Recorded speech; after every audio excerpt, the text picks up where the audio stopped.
ఏడాదిలోగా Nalgonda lift ఇరిగేషన్లన్నీ పూర్తి చేస్తామన్నారు మంత్రి ఉత్తమ్ కుమార్ రెడ్డి. కృష్ణా జిల్లాల వాటా కోసం ఎన్నడూ లేనంతగా పోరాటం చేస్తున్నామని చెప్పారు.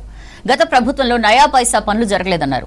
అమరవీరులే అసలైన తెలంగాణ జాతిపితలన్నారు మంత్రి కోమటిరెడ్డి. తెలంగాణ ఇచ్చింది సోనియా గాంధీ అయితే కేసీఆర్ జాతిపిత ఎట్లయితారని ప్రశ్నించారు. మిర్యాలగూడలో బహిరంగ సభలో మాట్లాడారు మంత్రులు. 200 కోట్లతో పలు అభివృద్ధి పనులకు శంకుస్థాపన కార్యక్రమంలో పాల్గొన్నారు.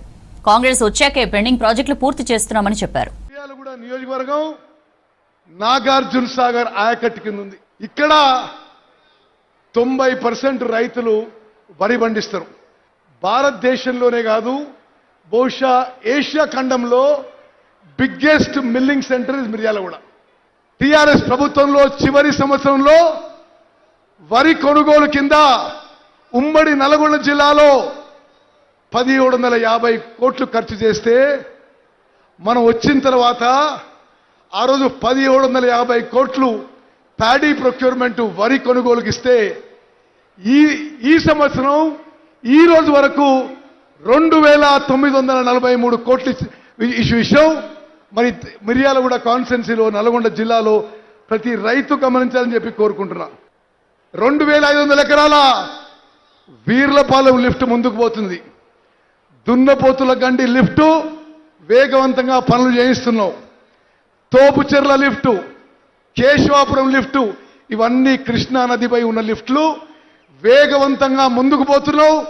సభాముఖంగా ముఖ్యమంత్రి గారి సహకారంతో, వెంకటరెడ్డి గారి సహకారంతో, మీ ఎంపీ గారి సహకారంతో, మీ ఎమ్మెల్యే గారి సహకారంతో ఈ రోజు నుంచి 1 సంవత్సరంలో ఈ లిఫ్ట్లన్నీ పూర్తి చేసి నీళ్లు ఇస్తామని చెప్పి నేను మిర్యాలగూడ కాన్స్టిట్యున్సీకి సభాముఖంగా మాటిస్తున్నా.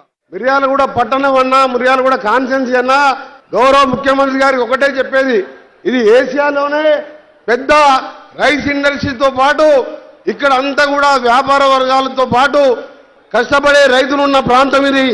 ఈ ప్రాంతాన్ని ప్రత్యేకంగా అభివృద్ధి చేయడానికి ముఖ్యమంత్రి గారు చొరవ తీసుకొని ఎక్కువ నిధులు ఇవ్వాలని ఒకటే ఆలోచించుకోవాలి. గత 10 సంవత్సరాల పాలన ఏ విధంగా ఉంది, 26 మాసాల పాలన ఏ విధంగా ఉంది, 10 ఏళ్లలో ఒక్క రేషన్ కార్డు కూడా ఇవ్వలేని పరిస్థితి ఉంటే ఈ రోజు గౌరవ ముఖ్యమంత్రి గారు, అదే మన జిల్లాకు చెందిన ఉత్తమ్ కుమార్ రెడ్డి సివిల్ శాఖ మంత్రి, మేమందరం కలిసి ఆలోచించి ప్రజారాజ్యం, ఇందిరమ్మ రాజ్యం అంటే పేదల రాజ్యం, పేదోళ్లకు న్యాయం చేయాలని తెల్ల కార్డుతో పాటు మేమందరం తినే సన్న బియ్యం కూడా పేదలకు ఇచ్చిన ఘనత ఈ ప్రజా ప్రభుత్వం ఉందని చెప్పి ప్రతి ఒక్కరు కూడా విద్యతోనే అభివృద్ధిని సాధ్యమని నమ్మి ఇవాళ 20,000 కోట్లతో స్కూల్స్ కట్టిస్తూ ముందుకు పోతున్న ఈ సందర్భంలో ముఖ్యమంత్రి గారు మనందరం కూడా ఈ ప్రభుత్వానికి వెనుదన్నుగా ఉండాలని, ఈ మధ్యలో ఒక జాతిపిత అని వెళ్ళిండు ఒక ఆయన, తెలంగాణ ఎవరిచ్చిండు?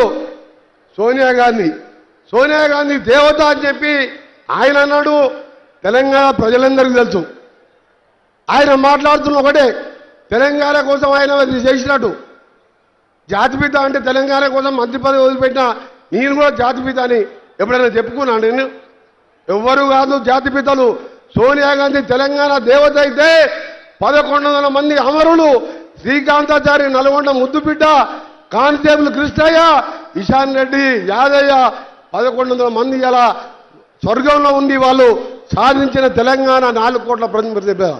ఆయన జాతిపిత అంట, దాంతో ఆయన ఏదో సెంటిమెంట్గా మాట్లాడుతున్నాడు. ఎవ్వరు జాతిపిత కాదు.